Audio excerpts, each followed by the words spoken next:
दीपावली के बाद जब घर घर में दीपों की रोशनी बिखरी होती है तब एक और पर्व आता है, गोवर्धन पूजा। यह दिन न केवल भगवान श्री कृष्ण की महिमा का प्रतीक है, बल्कि प्रकृति और गोधन के प्रति सम्मान और आभार का भी प्रतीक है। गोवर्धन पूजा की शुरुआत एक अद्भुत कथा से होती है।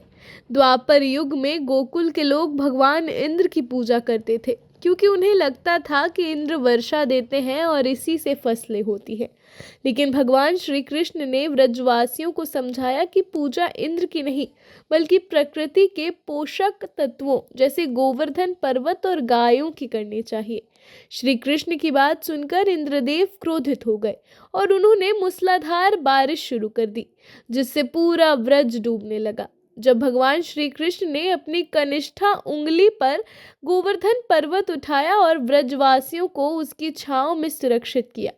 7 दिनों तक यह मूसलाधार बारिश चलती रही, लेकिन श्री कृष्ण की शक्ति से ब्रजवासी सुरक्षित रहे। इस घटना के बाद इंद्रदेव को एहसास हुआ कि श्री कृष्ण कोई साधारण व्यक्ति नहीं है। उन्होंने श्री कृष्ण से क्षमा मांगी और तब से गोवर्धन पूजा की परंपरा शुरू हुई। गोवर्धन पूजा का आयोजन दीपावली के अगले दिन यानी 22 अक्टूबर 2025 को किया जा रहा है। इस दिन अन्नकूट या 56 भोग की परंपरा है, जिसमें 56 प्रकार के पकवान भगवान श्री कृष्ण को अर्पित किए जाते हैं। पूजा विधि में गोवर्धन पर्वत के प्रतीक स्वरूप गोबर से बनाए गए प्रतिरूप की पूजा की जाती है। इसके साथ ही गायों, बैलों और बकरियों की पूजा भी की जाती है, क्योंकि ये हमारे कृषि जीवन का अभिन्न हिस्सा है।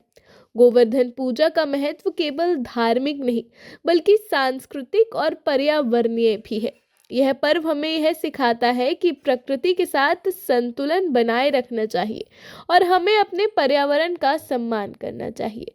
तो इस गोवर्धन पूजा पर आइए हम सभी मिलकर भगवान श्री कृष्ण से आशीर्वाद प्राप्त करें और प्रकृति के प्रति अपने आभार को व्यक्त करें।